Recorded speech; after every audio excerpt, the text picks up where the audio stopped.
शङ्खदशनम् शिशुगोपवेशम् इन्द्रादिदेवगणवन्दितपादपीठम् वृन्दावनालयमहं वसुदेवसूनम् नवजलधरवदनं चम्पकोद्भासिकरणम् विकसितनलिनाश्रियम् विस्फुरन् मन्दहास्यम् कनकरुचिदुकूलम् चारुवर्हावचूलम् कमपि निखिलसारम् नौमि गोपीकुमारम् वंशीविभूषितकरान्नवनीरदाभात् पीताम्बरादरुणबिम्बफलाधरोष्ठात् पूर्णेन्दुसुन्दरमुखादरविन्दनेत्रात् कृष्णात् परं किमपि तत्त्वमहं न जाने।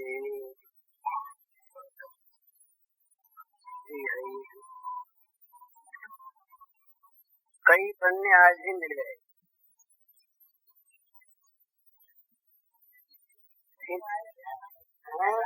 कई पन्ने मिल गए पर्चे, तो मुझे इनमें से जिसका कोई उत्तर आ जाए, वो अपना समझने न आ जाए तो समझने के नहीं आया। एक बड़े सुंदर दो श्लोक हैं गोकर्ण जी के भागवत महात्म्य में, उनमें से एक लाइन पर कुछ कहना है। वैराग्य राग रसिको भव भक्ति निष्ठा। एक प्रश्न है वैराग्य के संबंध। ये विचित्र बात कही, वैराग्य राग रसिको भव। जहाँ सारी रसिकता की समाप्ति हो जाती है वहाँ वैराग्य रस उत्पन्न होता है। जितने भी जागतिक रस हैं, ये सारे रस जहाँ सूख जाते हैं वहाँ वैराग्य है। विषयों में रसानुभूति भी रहे और वैराग्य भी कहा जाए तो नाम वैराग्य तो नहीं हो, विराग होता नहीं, तो विराग है नहीं।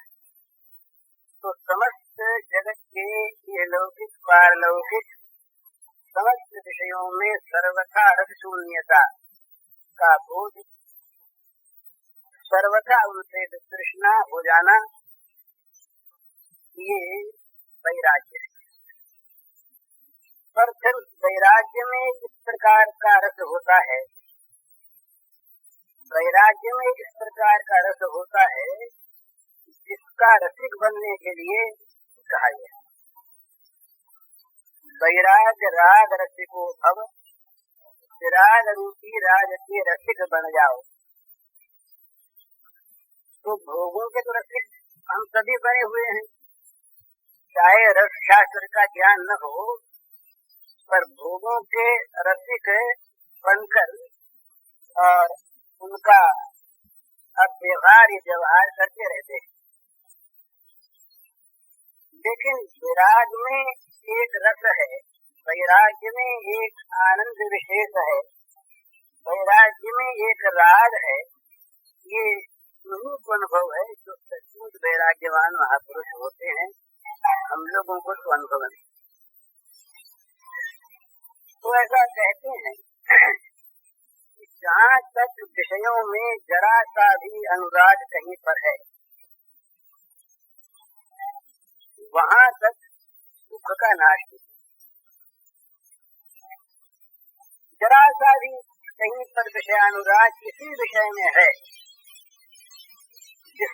जिसके द्वारा मन को, इंद्रिय को तृप्ति मिलती है, ऐसा कोई विषय चित्त को यदि खींचता है थोड़ा सा भी, थोड़े काल के लिए भी, तो जो वैराग्य में सुख है उसका साक्षात्कार नहीं हुआ, वैराग्य प्राप्त नहीं हुआ। क्यों? वैराग्य का सुख यदि अनुभूत हो जाता तो विषय सुख की सत्ता रहती है। विषय सुख और वैराग्य का विरोध है। विषय सुख की वृत्ति और वैराग्य का अनुभव, इन दोनों में परस्पर बड़ा विरोध है। तो जहाँ वैराग्य का पूर्ण उदय है वहाँ पर विषय सुख की सत्ता नहीं, और जहाँ विषय सुख नहीं वहाँ विषय में आसक्ति नहीं। आसक्ति होती है किसी न किसी सुख की भ्रांति से। तो जहाँ विषय सुख नहीं वहाँ विषयासक्ति नहीं, और जहाँ विषयासक्ति नहीं वहीं विषय से पूर्ण विराग सिद्ध होता है। तो उस पूर्ण विराग में एक इस प्रकार का सुख है कि उस सुख के रस का जिनको अनुभव हो जाता है उनको दूसरे सारे सुख, इंद्रलोक ब्रह्मलोक तक के सारे भोग उनकी दृष्टि में नगण्य हो जाते हैं, तुच्छ हो जाते हैं। तो सही है। तो कल या परसों अपने बात हुई थी, इस पर किसी ने कहा, पीछे बातचीत हुई कि विषयों में भोगों में मल बुद्धि विष बुद्धि ये कैसे कह दी। तो सचमुच एक चीज है, ये भोगों में जहाँ तक महत्व बुद्धि है, भोगों में जहाँ तक एक मूल्य का इस प्रकार का भाव है कि मूल्यवान वस्तु है, वहाँ तक भोगों का बाह्य त्याग होने पर भी भोगों की महत्ता का त्याग नहीं होता। एक राजा ने राज्य छोड़ करके जंगल में निवास किया। एक महात्मा ने उनको सजग करने के लिए उनके रोटी निवास फूल में गिरा दी। तो वो महात्मा जो राजा थे, नवीन महात्मा, तो बड़े सज्जन साल स्वभाव, उन्होंने कहा, महाराज आपने मेरी परीक्षा की, बड़ी कृपा आपने की कि आप मुझे बार बार रोटी गिराकर सचेत कर रहे हैं, आपकी बड़ी कृपा है। इस पर भी फिर रोटी गिरा दी। सब नवीन तरुण सन्यासी ने कहा, महाराज आप बड़ी कृपा करते हैं, मेरी परीक्षा बड़ी अच्छी करते हैं, पर महाराज इतने बड़े साम्राज्य का मैंने त्याग कर दिया, इतनी बड़ी चीज में छोड़ी आया, तो अब इस रोटी गिरने से मेरे मन में कैसे क्षोभ होता।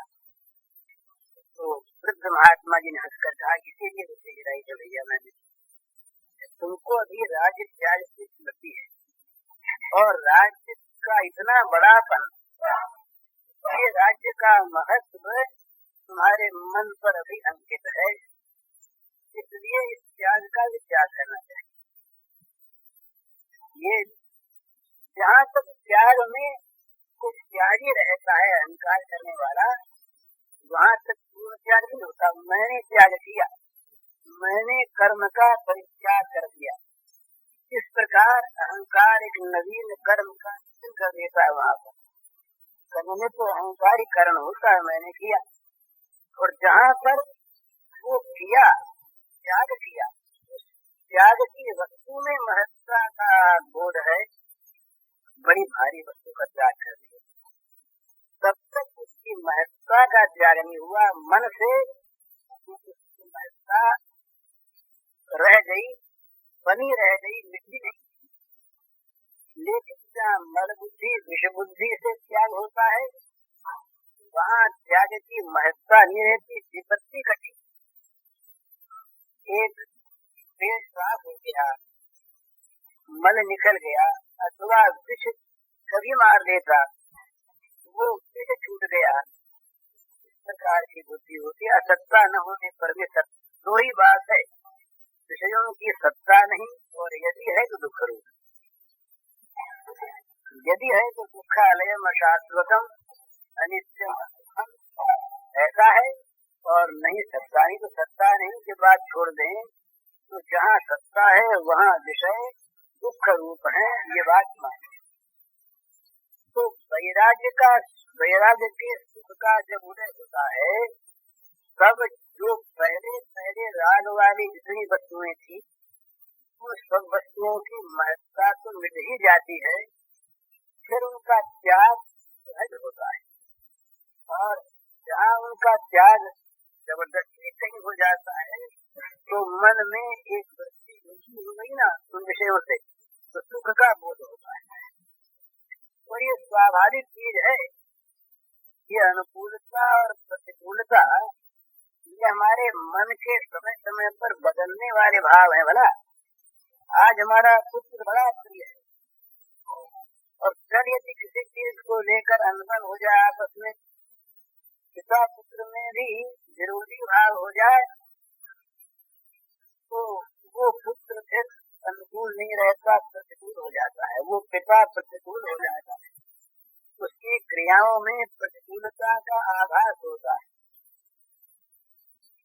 तो इसलिए जब भावना बदल जाती है, विषयों में सुख नहीं दुख है। विषय ये सुख देने वाले नहीं, मुक्त करने वाले नहीं, जेल में डालने वाले हैं, बांधने वाले हैं। इनका संपर्क शांति का भंग करने वाला है, शांति का आनयन करने वाला नहीं। इनके संग से जीवन बर्बाद हो जाएगा, जीवन में उन्नति नहीं होगी। इस प्रकार जहाँ भावना बदली वहीं मन का भाव बदला, रूप बदला। मोटी बात, एक जमाना हिंदुस्तान में ऐसा था, अंग्रेजी राज्य में, कि उस समय विलायती नाम का महत्व था। अनार भी विलायती, सेव भी विलायती, कपड़ा विलायती। विलायती न होने पर भी विज्ञापन में लिखते थे कि विलायती थी। विलायती चीज के नाम से होता बड़ी प्रिय होती। और वो स्वदेशी युग आया, भाव पलटा, विलायती के नाम से लोगों में घृणा पैदा हो गई। और विलायती की अगर किसी को बेचनी हुई तो बेईमानी से देशी रखी बेच जाएगा, नहीं बिल्कुल। जेल जाना बहुत बुरी चीज भाई, ये दागी हो गया, जेल गया हुआ है। और वही गांधी जी के युग में उन्होंने इस प्रकार की एक प्रवृत्ति की, ऐसा भाव बदला है कि लोग उत्सुक हो गए जेल जाने के लिए, और उसमें गौरव का बोध करने लगे, आकांक्षा करने लगे, हमें देश के लिए जेल जाना पड़े, हमारा सौभाग्य हो। तो क्या बात है, ये प्रतिकूलता अनुकूलता भाव के अनुसार बदलती रहती। तो जब कभी किसी सद्भाग्य से, भगवत कृपा से, संत कृपा से, शास्त्र कृपा से, सत्संग से विषयों के प्रति भाव बदल जाता है कि ये अच्छी चीज नहीं, बुरी चीज, इनका सेवन उठाने वाला नहीं, गिराने वाला। तो फिर यथार्थ उनके प्रति प्रतिकूलता की भावना जाग उठती है, और उसमें उनका परित्याग सहज और सुखमय होता है। फिर वो बहुत बड़ी बड़ी उसके लिए त्याग की तैयारी नहीं करनी पड़ती, और न उनके त्याग का कोई दिखावा होता है। हम लोग तो रोज अपनी विपत्ति का सहज त्याग करना चाहते हैं, किसी को दिखाते हैं क्या? बीमार हो गए, डॉक्टर से दवा लेते हैं, इलाज करवाते हैं, अच्छा करते हैं, फिर ढिंढोरा पीटते हैं क्या? कुछ नहीं। अपनी प्रतिकूलता का परित्याग करना मनुष्य की स्वाभाविक इच्छा है, और उसके परित्याग में सहज भाव है, और उसके परित्याग में, उसके मिट जाने में सुख है। तो उसमें जो सुख है वो किसी दूसरे महान सुख की अपेक्षा से है। तो महान सुख जो होता है वो होता है विराग में। मूल सुख का हमें अनुभव नहीं है ना, इसलिए हम लोग इस बात को जानते नहीं कि विराग में भी कोई सुख है। विराग में कोई सुख है इस बात की हम लोगों को कल्पना नहीं। हम लोग तो सुख को आंकते हैं सांसारिक वस्तुओं के ऊपर। जिसके पास बढ़िया कपड़ा वो सुखी, जिसके पास कम कपड़ा वो घटिया कपड़ा वो दुखी, जिसको लोग पूजा सम्मान करें वो सुखी, और जिसको न करें वो दुखी। ये मापतौल तो अपनी अपनी बुद्धि का होता है ना। हमारे जो सुख दुख मापने का जो कांटा हमारे पास है वो हमारा अलग और दूसरों का अलग। ये एक बार किसी ने कहा कि भाई संत कौन है, जरा बताओ तौल करके। अब संत को असंत तोले कैसे?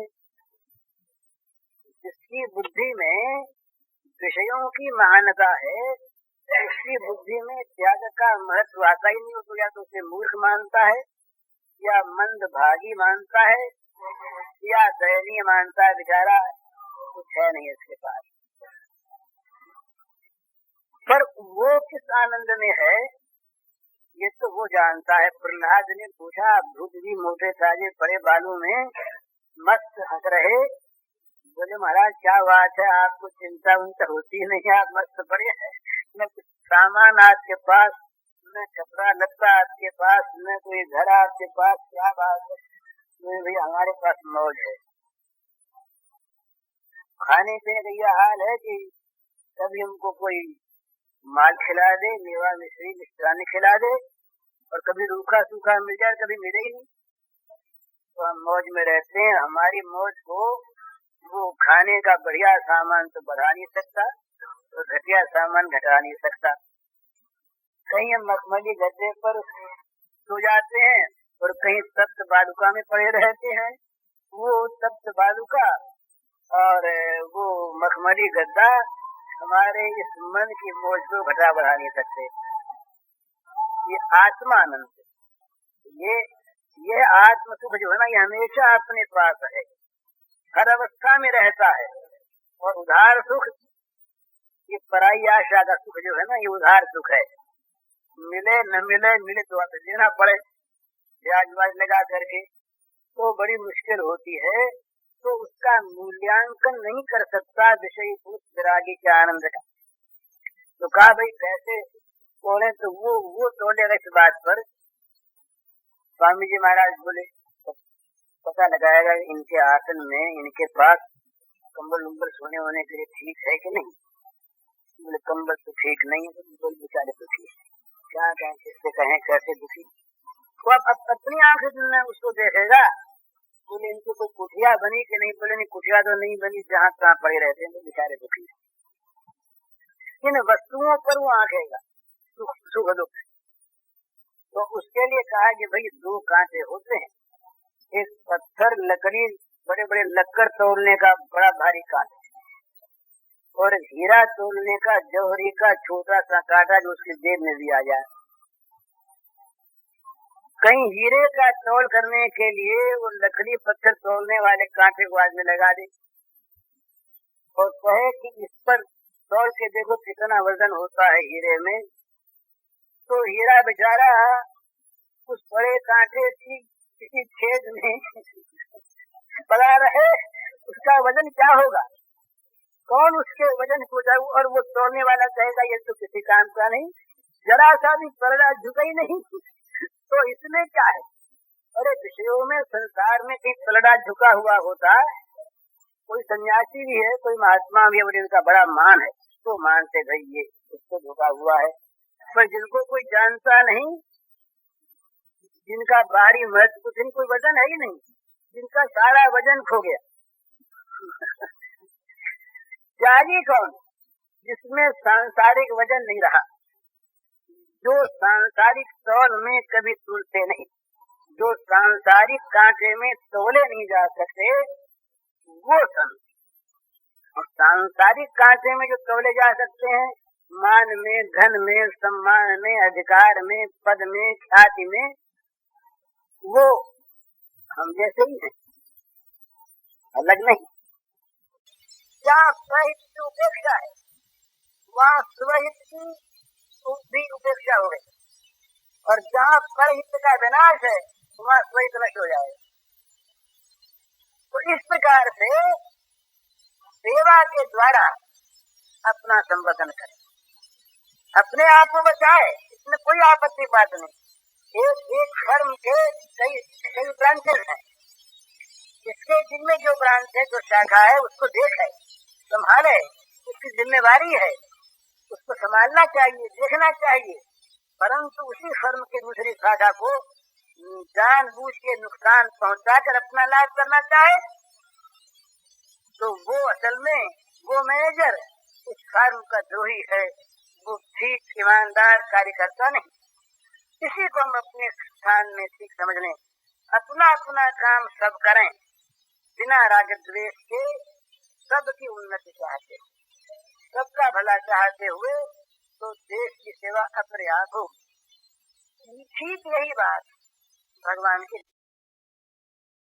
जब हम ये देखेंगे कि सब में भगवान व्याप्त हैं, अब हूँ काशू बैर करूं, कह तो पुकार से प्रभु निज मुख सो, घट घट हूँ बिहरों, अब हूँ काशू बैर करूं। उमा जी राम चरण रत, विगत काम मद क्रोध, निज प्रभु मय देखहि जगत, काशन करहि विरोध। विरोध किससे करें? सारा जगत तो प्रभुमय है, सब में हमारे प्रभु विराज रहे हैं। सभी के रूप में विभिन्न स्वांगों में एक ही प्रभु अभिव्यक्त है। मैं सेवक सचराचर रूप स्वामी भगवंत। ये भारतीय दर्शन का एक विशेष महत्व है। भारतीय दर्शन केवल मनुष्य में ही आत्मा नहीं मानता, केवल चेतन में आत्मा नहीं मानता, वो तो जड़ में भी भगवान को देखता है। जड़ जंतु माने जड़ पदार्थ में भी वो देखता, इसका भी नुकसान अयथा नुकसान न पहुँचे, इसकी हानि न हो, इसको दुख न पहुँचे। और अब तो ये बात जगदीश बोस ने ये बात सिद्ध कर दी कि भाई पेड़ों में भी प्राण होते हैं। हमारे तो मानते ही थे इस बात को। तो किसी भी प्राणी का खं वायु मग्निम शरीर महीच, आकाश में, जल में, अग्नि में, वायु में, पृथ्वी में, समुद्र में, पहाड़ में, शरीर में, सभी जगह भगवान है, सब में भगवान व्याप्त है। तो जब सब में भगवान व्याप्त है तो किसका नुकसान करें,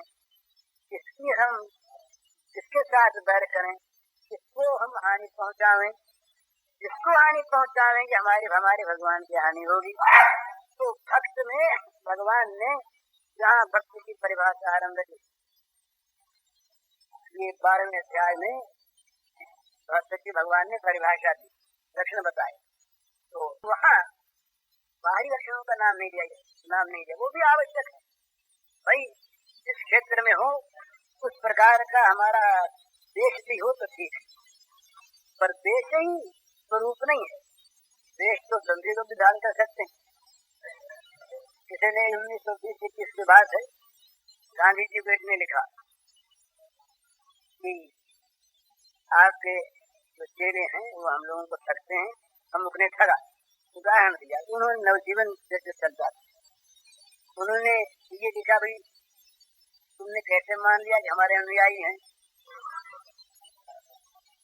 तो बोले ऐसे मान लिया कि वो आपके टोपी पहनते, खादी पहनते हैं, टोपी खादी तो पहनते हैं, और हमने ये कभी कहा हो कि हम तुम चोरी करो, तुम किसी को ठगो, या हमने किसी को ठगा हो तो तुम सिद्ध करो तो हमारे अनुयायी हम मान लेंगे। और हमारा देश बना करके जो अपना काम करे वो हमारे चेले खाते हो गए अनुयायी। तो बाहरी देश का कोई महत्व नहीं है। बाहरी देश हम अपना चाहे जैसा भी बना लें, उसमें कुछ नहीं होता। हमारे अंतर में वो एक चीज होनी चाहिए जो हमारे स्वरूप का ठीक ठीक निर्देश करने वाला होता है। जहाँ पर है, जिस क्षेत्र में है, उस क्षेत्र में अपने अपने कर्म के द्वारा भगवान को पूजे। ये जगन्नाथक हम सत्य अभिनेता को मैं कह रहा था कि भक्त के यही बात है। भगवान ने गीता में 13वें श्लोक में 12वें अध्याय को प्रारंभ किया, तो वहाँ बाहरी चीजों पर ध्यान इतना नहीं दिया।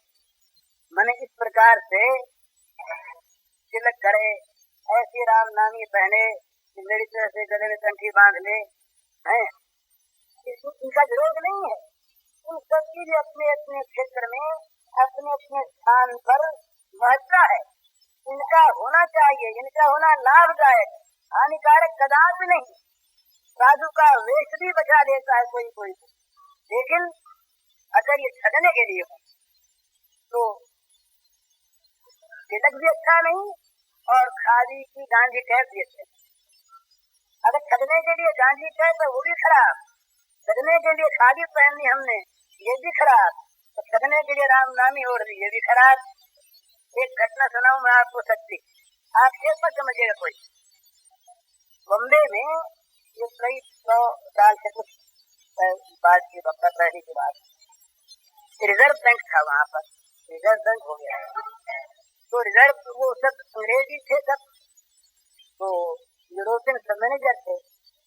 तो एक व्यापारी के अकाउंट में बैंक ने भूल 50,000 रुपए बैंक वाले ने तो ज्यादा दे दिया।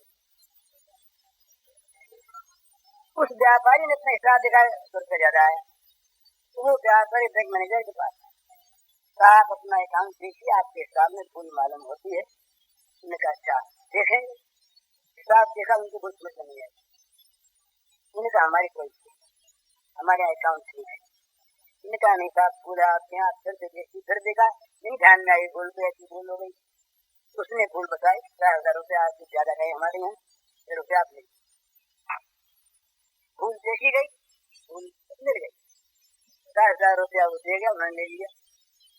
अब इतना प्रभाव पड़ा बैंक मैनेजर पर उसका कि वो दंग रह गया। किस प्रकार से भूल न मानने पर भी 2 रुपया दे के जाता है, क्या बात। उससे पूछा कि भाई क्या बात है। तो हमारे भगवान का यही आदेश है कि दूसरे का पैसा घर में नहीं रखना चाहिए, किसी प्रकार से भी भूल से भी आ जाए तो उसे वापस कर दे, जान कर तो लेगी नहीं। तो तुम किस भगवान को मानते। बातचीत हुई, वो रावण संप्रदाय के थे, सज्जन थे। तो बातचीत हुई कि ये जो तिलक लगाते हैं संप्रदाय तिलक से बड़ा अंग्रेज के मन में बड़ा उसके प्रति भाव आया, बड़ी श्रद्धा हुई। बड़े सब बड़े ईमानदार होते, ईमानदार थे ही। इसके बाद उन साहब का ट्रांसफर हो गया। ट्रांसफर जब हुआ, वो गए विलायत। तो जो नए मैनेजर आए उनसे वो कह गए कि ये डब्लू मार्का वाले जो लोग हमें, ये सबको ईमानदार समझना, ये बड़े सच्चे आदमी हैं और बड़े अच्छे आदमी हैं। 50,000 रुपये हमारा लौटा दिया। इस आदमी किस प्रकार की ये मान्यता है कि पराया पैसा नहीं रखता, और यही मान्यता थी रामानुज भगवान के, यही आदेश। अब ये बात खैरी तो ठगों ने देखा कि अब हम अपने काम बनाओ, ठगों ने देखा अपने काम बनाओ। तो ये तिलक लगाने में तो लगता उठता नहीं, ठग लोग अपना तिलक लगाने लगे। अच्छे से सच्चे साधु वही बदनाम हो जाते हैं इसमें। वो तिलक लगाने लगे, व्यापारी थे। अब उन्होंने काम शुरू किया। अब उन पर बड़ा विश्वास, ओवरड्राफ्ट जितना भी वो मांगे ज्यादा रुपया बैंक दे दे, 3-4 रुपया डूबेगा नहीं, तो डूब सकता नहीं। अब लोगों ने धोखा देना शुरू किया। 5-4 लाख रुपया थोड़े दिनों में बैंक के लग गया। उन्होंने आना बंद कर दिया। सब उल्टी प्रतिक्रिया कहा भाई इन लोगों को ना आने देना अंदर। तो इसका अर्थ क्या है? इसका अर्थ न तो रामानुज संप्रदाय पर आक्षेप, न तिलक पर आक्षेप, न वेश पर आक्षेप, जो सब पूछते हैं बड़े सुंदर है, पर इनकी जिन लोगों ने इनके द्वारा बुराई की, इनके द्वारा हमसे लाभ उठाया, इनके नाम पर ठगा, उन ठगों की बात है। वो चाहे गांधी टोपी पहन के ठगे, चाहे गांधी का नाम देकर के ठगे, चाहे वो तिलक लगा करके ठगे। बाहरी वेश का महत्व होते हुए भी अंतर की जगह की शक्ति होती है, बाहर की उतनी नहीं भी हो सकती है। तो गीता में यहाँ भगवान ने 12वें अध्याय में भाषी का नाम नहीं दिया। सबसे पहला आरम्भ किया अद्वेष्टा सर्वभूता मैत्र करुण एवं निर्ममो निरहंकार सम दुख सुख क्षमी, एक ही श्लोक पर लिख रहा है। सबसे पहली चीज बताई, समस्त प्राणियों में द्वेष रहित हो। सबसे पहली खुद दो शिक्षे नहीं कोई। भगवान को सबसे बुरा कौन लगता है? सबसे बुरा जो दूसरों से द्वेष करता है। वो देखते हैं कि जो मुझसे द्वेष करता है, दूसरों से समय सबसे बड़ा वो लगता है भगवान को जो अद्वेष प्राणी द्वेष युक्त है। तो भगवान ने कहा सारे प्राणियों में, वहाँ एक का नाम ही अमुक जाति में, अमुक वर्ग में, अमुक वर्ण में, अमुक देश में, अमुक देश में द्वेष करो या उससे मत करो नहीं कहा। प्राणी मात्र में द्वेष मत करो, लेकिन द्वेष न करना ये एक नेगेटिव चीज है। किया नहीं, एक नहीं की थी तो क्या नहीं, ये नहीं। मैत्र और करुण, ये दो बात बताई। सबके साथ मैत्री भावना का मित्र वो है जो मित्र के सुख को बटाता है, जो सुख में कण लेता, सुख में देता है, वो मित्र नहीं, वो तो स्वार्थी है। सुख के समय मित्र बनने वाले बहुत, पर सुख के समय जो मैत्री धर्म का निर्वाह करता है वही वास्तविक मित्र होता है। सुख में जो गले लगा रहे, सुख में जो उसको अपने बराबर समझे और अपनी अपेक्षाहीन अवस्था में जिसको समान समझे, वही वास्तविक मित्र भावापन्न है। और मित्र के दुख को अपना दुख मान ले, अपना दुख मान ले, उसके अपना दुख इस प्रकार मान ले कि अपना दुख बनाना चाहे, वो केवल मान न ले। मित्र का दुख दूर होता, अपने पर दुख आता हो, दो मित्र रहे।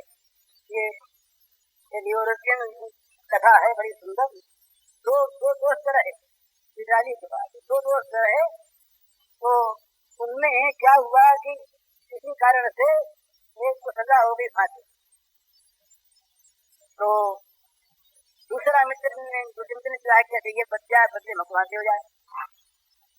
मित्र घर तो योजना बनाई, उसने कहा भाई तुम घर हो आओ, घर वालों से मिलना जरूरी है, मरना तो है ही। तो उन्होंने उसने वो आवेदन पत्र भेजा कि हम जाना चाहते हैं, घर मिल के आना चाहते हैं।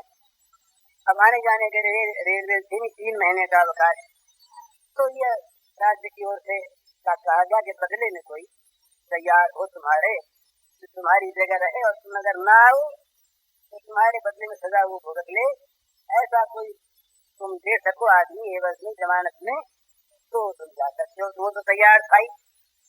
उसने कहा हाँ मेरा नाम लिखवा दो, ये हमारे मित्र आई जाएंगे। नाम लिख दिया गया, सारी चीज बन गई, वो चला गया। अब ये उसके बदले में हवालात में आ गया जेल खाने में। अब ये मनाता है कोई ऐसी घटना हो जाए, ऐसा कारण बन जाए कि वो ना आवे तो बड़ा अच्छा। 3 महीने पूरे हो जाए, मुझको फांसी हो जाए और वो ना आवे तो बड़ा अच्छा, उसके प्राण बच जाए। मैत्री हो गई।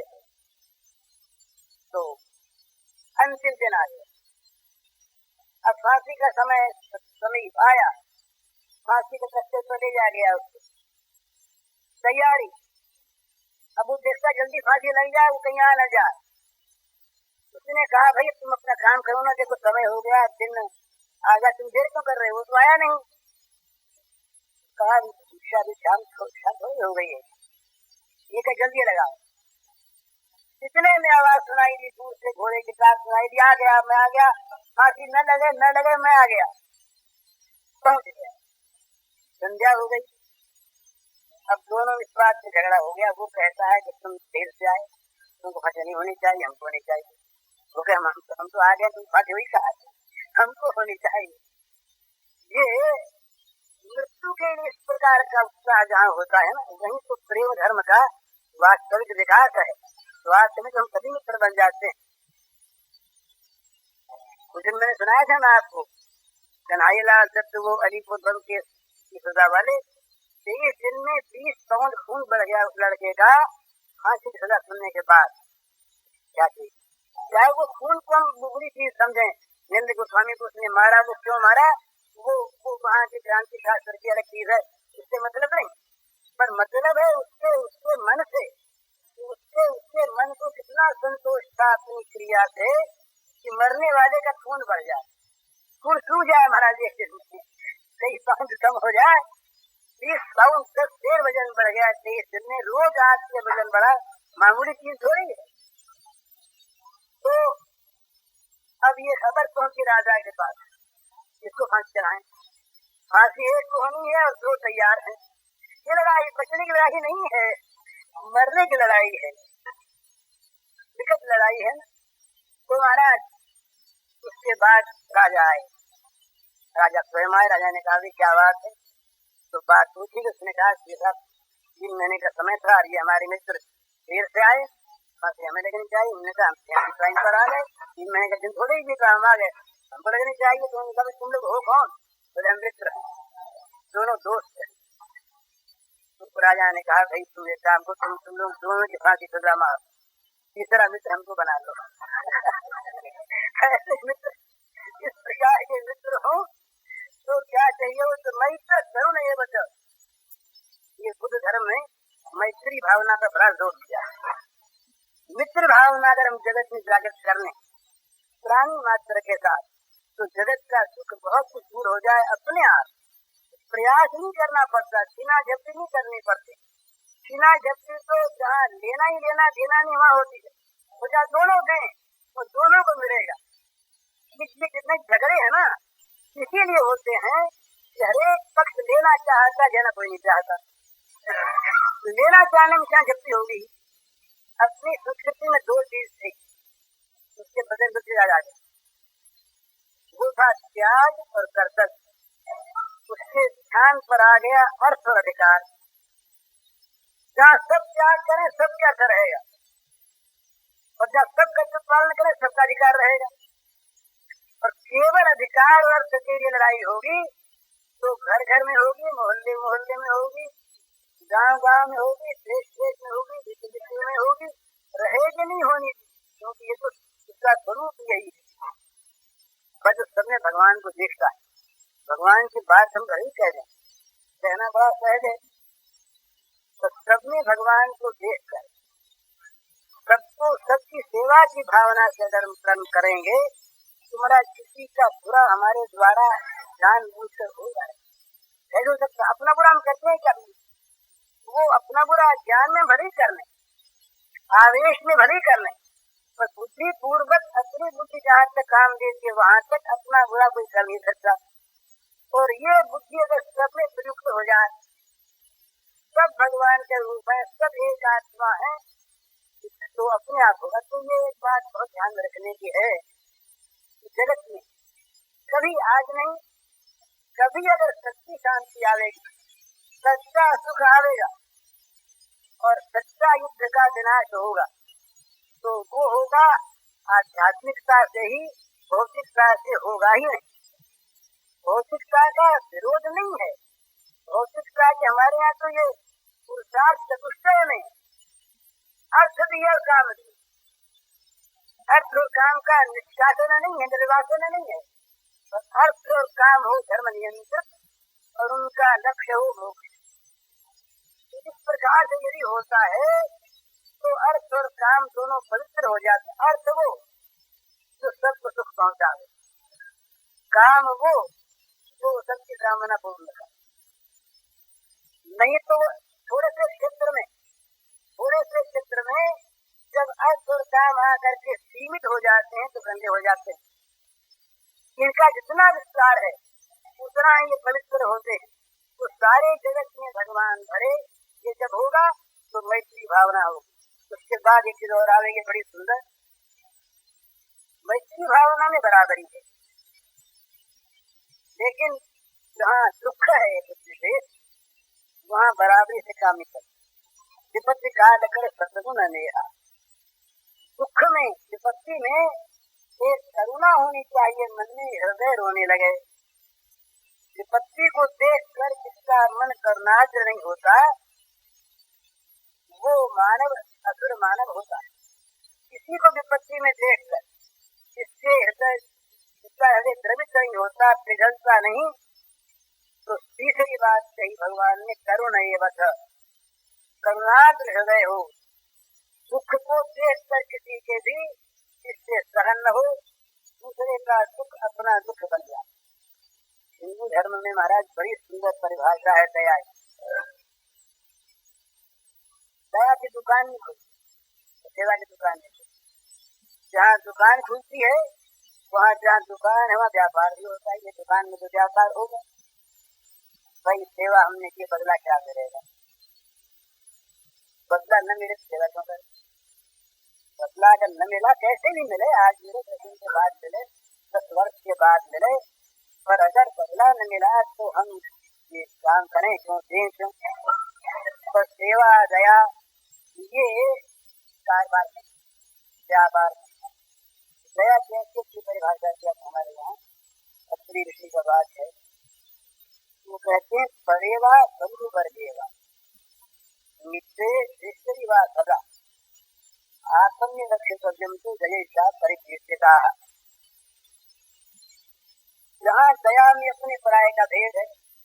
अभी हम देखते हैं नीति बड़ी अच्छी एम्बुलेंस के जो लोग हैं ये काम करने वाले सेना में ये क्या करते हैं, शत्रु का घायल हो चाहे अपना घायल हो उसको शत्रु पक्ष के सिपाही को कैद कर लेंगे वो अलग चीज, पर शत्रु पक्ष के घायल सिपाही को दवा दारू देंगे, सेवा करेंगे। ईमानदारी वो कहती है वो चाहे नहीं करते हो तो वो उनकी बेईमानी है, उनकी नीति यह नहीं है कि सेवा न करें। तो रेड क्रॉस वाले जहाँ आ गए वहाँ बस उनकी सेवा शुरू हो गई, चाहे शत्रु वो जब अच्छे हो जाएंगे फिर उनको देंगे, पेश करेगा वो अलग। तो इसी प्रकार से दया में अपने पराये का अगर भेद हो तो वो दया नहीं, वो वास्तविक दया वृत्ति उत्पन्न नहीं हुई। हमारे मतलब दया करें दूसरों को निर्दय हो जाए। आज का मानव जैसे है ना, तमाम लिबर्टीज में पशु पक्षियों का विनाश होता है मनुष्य की रक्षा की भावना से। मनुष्य के लिए दवा बने, मनुष्य के लिए मुक्ति बने और सारे जीव जो हैं तो चाहे मारे जाए। हमारे यहाँ 4 कसाई खाना गवर्नमेंट खोल रही है, किसी गवर्नमेंट ने आज तक हिंसा की योजना नहीं की, ये हमारे गवर्नमेंट से हम कर रहे हैं। हम तो ये क्या चीज है, किसी का दोष नहीं, ये क्या दोष नहीं, वृत्ति जैसी होती है ना मनुष्य की, इसी प्रकार से आदमी काम किया करता है स्वाभाविक।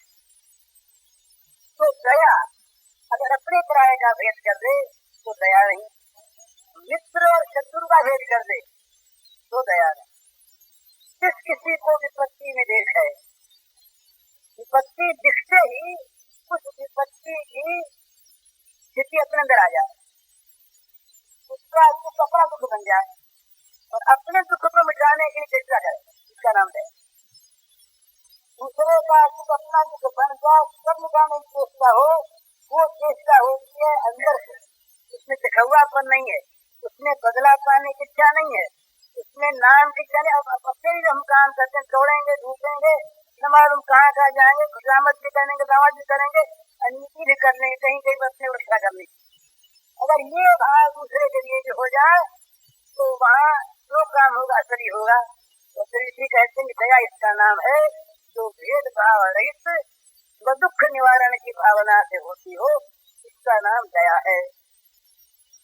तो करुणा दया का ही रूपांतर, करुणा वही सारे भूतों में, सर्वभूतानां में सब साथ लागू है, सारे भूतों में समस्त प्राणियों में दुख देख कर दया जागृत है, ये प्रकाशन है।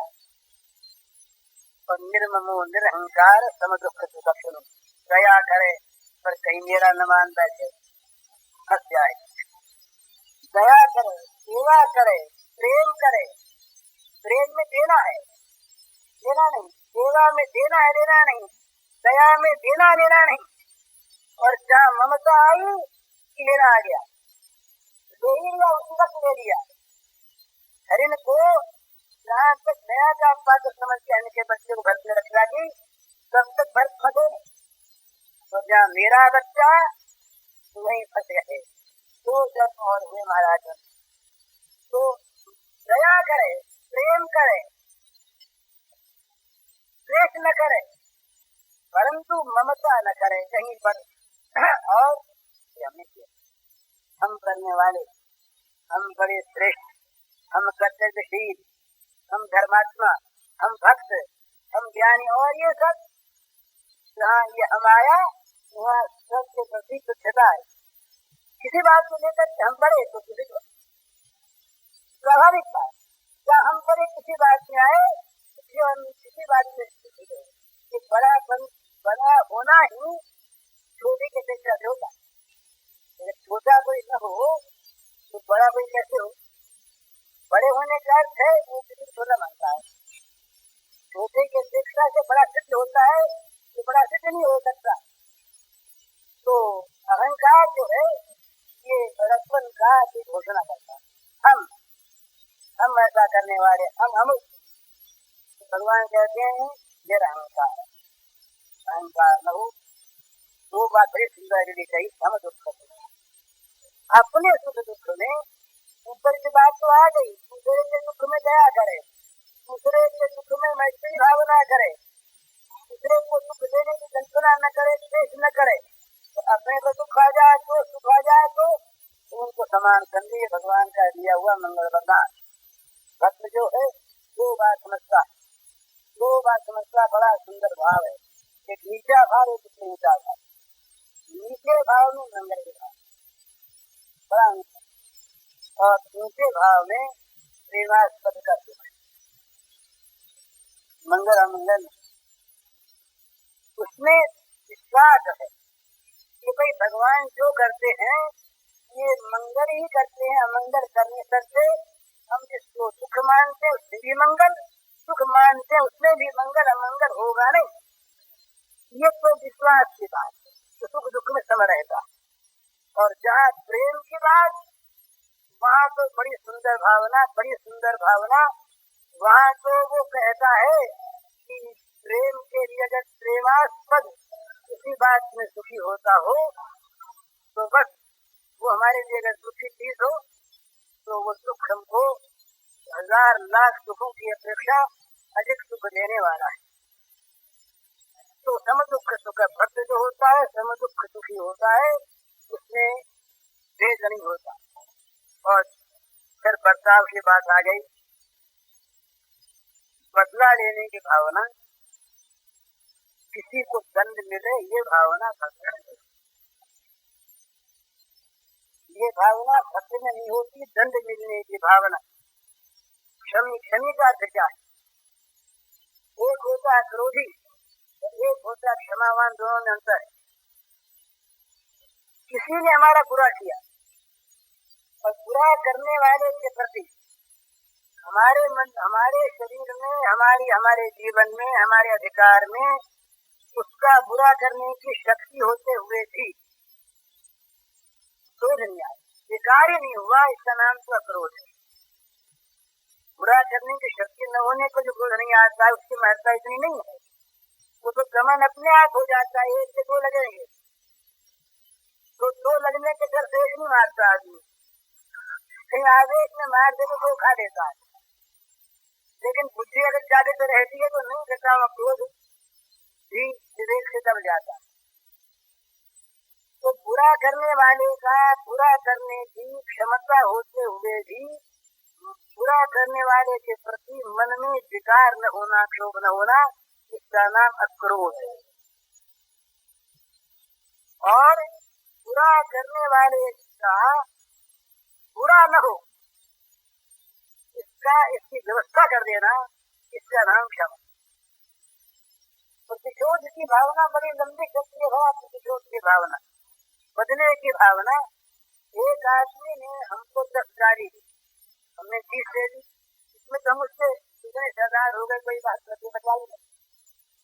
10 के बदले में 10 बराबर हो गए, बदला लेते। तो अपनी जबान हम गंदी नहीं करते। गंदे आदमी साथ कौन गंदी जबान करे? सरकार है ही, हमने जाके पुलिस में रिपोर्ट कर दी, हमें हमने एप्लीकेशन दे दिया कि हम उसमें हमको गाड़ियाँ मुकदमा दायर कर दी। बदला लेने की भावना ठीक है। दूसरा प्रकार ये नहीं किया, बोले कौन सा क्या आजकल अदालत में बिगड़ गया, न्याय नहीं होता। कौन अदालत में जाए? कुछ नहीं करना कराना है, भगवान सब देखे। वो परम न्यायकारी है, वो अच्छे का अच्छा, बुरे का बुरा फल देंगे ही।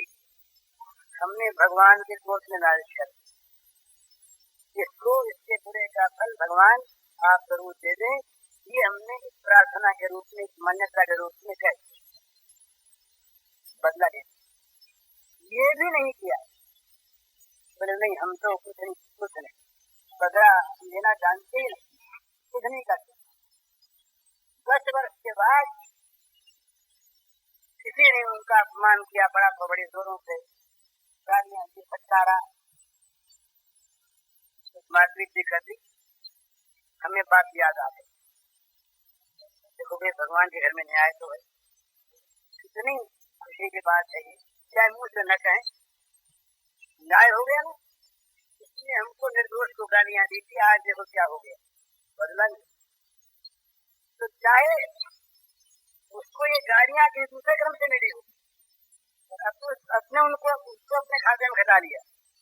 हमारा खाता जो बाकी था बदला लेने का, उस खाते में हमने जमा किया उस रकम को, कि हमारे खाते में रकम आ गई, चाहे वो दोष उसका अलग रहा हो, हमने उसको अपने खाते में खर्चाया। अर्थात हमारे प्रतिशोध की भावना का हमने आज प्रकाश कर दिया।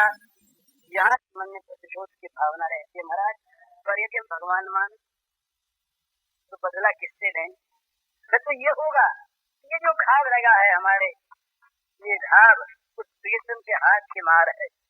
एक प्रेमी कहता है, बड़ी सुंदर भावना है, कि बड़े जोर की चपत लगी गाल पर लगी प्रीतम के हाथ की, तो उसके कोमल कर्जा चकोर से स्पर्श हो गया। इसमें जो सुख मिला, उस चपत का, उस मार का की जो पीड़ा है, उसके सामने क्या चीज? उस प्रीतम के कोमल कर्जा स्पर्श कपोल से हो गया, उसमें जो आनंद मिला, उस आनंद के सामने ये मार की पीड़ा कितनी में है। और चपत लगाए और मारे और वो प्रसन्न हो और हमको अपना स्पर्श दान देता रहे, कितनी महत्ता है, कितना सुंदर भाव है। तो बस, और एक बात ध्यान में रखने के बड़ा, हमारे ये बात दूसरे रूप से आती नहीं, अगर आ जाए तो हमारा कोई इज्जत बुरा करेगा नहीं सर।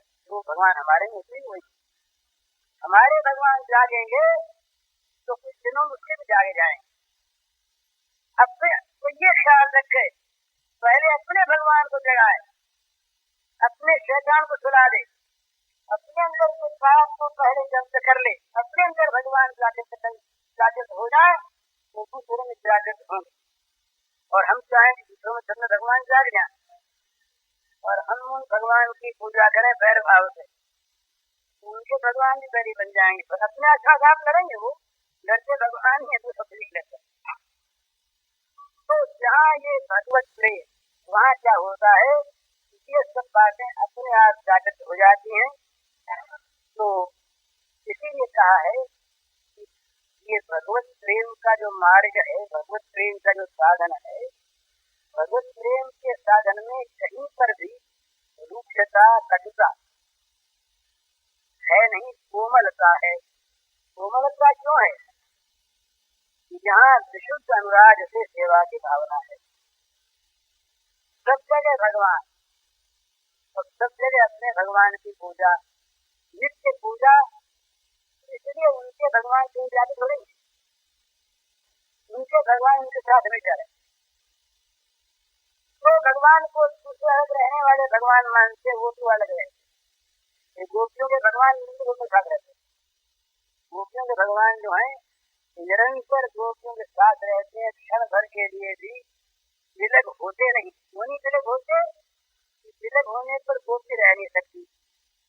हमारा अस्तित्व भगवान के अस्तित्व पर है, और हम यदि हैं तो भगवान को हमेशा रहना है। हमें छोड़कर भगवान अलग रह नहीं सकते। अगर हमको रखेंगे तो, या तो हमको रखेंगे नहीं, तो हमको यदि वो रखना चाहेंगे तो उनको हमारे साथ, हमारे अंदर, हमारे भीतर, हमारे बाहर रहने को मजबूर होना पड़ेगा। हम नरक में जाएंगे तो नरक नजर से जाना पड़ेगा, हमारे साथ रह नहीं सकते अकेले। ये नियम, ये सिद्धांत है। हमारी सत्ता उनकी सत्ता पर है, ये सत्ता नहीं। हमारा अस्तित्व उनके अस्तित्व पर है। हम हैं तो वो है ही, और वो है तभी तो हम हैं, नहीं तो हम रहते नहीं। तो इस बात को प्रेमी जो है वो बहुत प्रत्यक्ष देखता है, वो उसको मूर्तिमान बना देता है। ये विशेषता उसकी, वो उस व्यापक को मूर्तिमान बना के खड़ा कर लेता अपने सामने। वो श्याम सुंदर नवनील नीरज वर्ण मुरली मनोहर दिग्वक्षधारी मयूर मुकुटी भगवान उसके सामने नाचते रहते, प्रकट हो जाते हैं। ये उसकी विशेषता। जब वो प्रकट होते हैं तो जगत में सब उनकी माधुरी छा जाती है। वो शांति वंशी जब बचती है तो सारा जगत उस समय शुद्ध हो जाता है, भारत में रही गया, मधुरता में भर जाता। सारे जगत में माधुर्य यदि भरना हो, आज हो चाहे लाख वर्ष के बाद हो, जिनको जगत की चिंता है उनके लिए बात है। जगत को सुखी बनाना हो, जगत को माधुर्य से भरना हो, तो सारे जगत में माधुर्य सौंदर्य के सिंधु भगवान को भर देते। सब में श्याम सुंदर को देखा है तो अपने आप जगत में सौंदर्य माधुर्य का विस्तार होगा। और इनको भूलकर, इनकी माधुर्य का विस्तार न करके यदि हम किसी भी क्षेत्र में, चाहे आध्यात्मिक हो और चाहे उसका नाम पारमार्थिक हो, हम रागद्वेष को लेकर, मधुरता के बदले रुक्षता को लेकर, सौंदर्य के बदले भयानकता को लेकर चलेंगे हम, तो वो भयानकता आज हम दूसरों के सामने रख रहे हैं, वो उलट कर हमारे पास आ जाएगा। दर्पण में वही मुंह दिखेगा जैसा हमारा है। संसार में हमको बदला वो मिलेगा जो हम देते हैं, ये सिद्धांत है। हम जो बीज बोते हैं वही अंत रूप में, फल रूप में पैदा होंगे, ये सिद्धांत है। बीज दूसरा हो और यही हो सकता। हम अगर जगत को भगवान देंगे, सौंदर्य माधुर्य देंगे, तो हमें जगत में सर्वत्र सौंदर्य माधुर्य के दर्शन होंगे। तो भाई जगत में भक्त का काम यह है, वो भक्त के लिए आवश्यक नहीं है कि वो कहाँ जाके क्या बोले, ये बोलना दुकानदारी है। वो अपने जीवन से जगत को भगवान दे, अपने जीवन में भगवान के सौंदर्य माधुर्य को भरकर उसका वितरण करे, अपने जीवन में अमृत भरकर अमृत बांटे, अपने जीवन में सौरभ सुगंध भरकर उस सुगंध को फैलावे। अगर हमारे जीवन में दुर्गंध भरी है महाराज, तुम सुगंधित देंगे कहाँ से? हमारी बैग में अगर संख्या भरा है, जहर भरा है, तो हम बांटने जाएंगे उस बैग का धन, तो अमृत कहाँ से बांटेंगे? तो सौंदर्य माधुर्य निधि श्याम सुंदर को अपने मन में बसा ले और फिर जगत में उसका वितरण करे।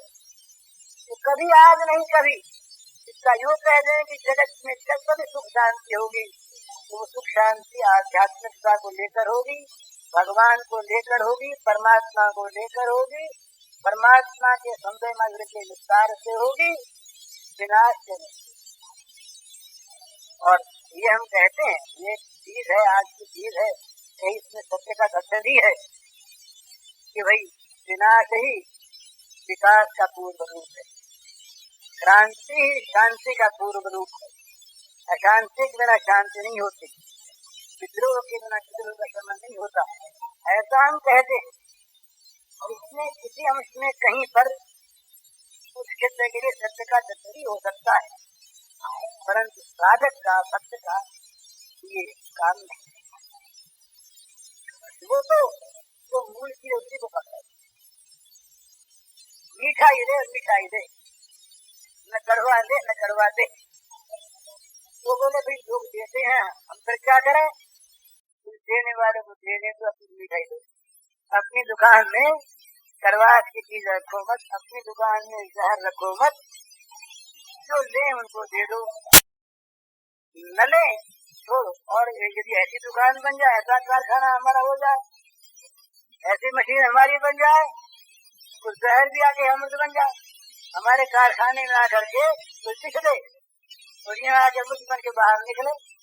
हाथ में जो क्रिया रोज होती है ना, सारा गंदा खून आता अंदर, और हृदय उसके कारखाने में सब साफ होकर के चला जाता सारी नसों में, सारी नाड़ियों में। इस प्रकार अगर कोई बुरी चीज भी हमको दे और हम ऐसे बन जाए अच्छे कि हमारे अंदर वो आकर के अच्छी बन जाए, फिर वो बटे, ये तो सर्वोत्तम। और ये न हो यदि कभी, तो भाई न बुरा लो न बुरा दो, और कोई जबरदस्ती देना चाहे तो उसकी मर्जी, अपने को दो मत, अपने को बुरा करने वाले के साथ भी भला करो। ये कहते काम नहीं चलता, इससे काम नहीं चलता, ये अविश्वास कह रहा था महाराज क्षमा। अब इसकी कटौती क्या है? युक्ति तो इसकी यही है, विश्वास करके देखो होता क्या नहीं, और ये यही करे कि होने की है ही नहीं, तो विश्वास क्यों करें? इसके लिए कोई उपाय नहीं। जहाँ तक ये बात समझ में आती है, समझ में भूल हो सकती है, बुरा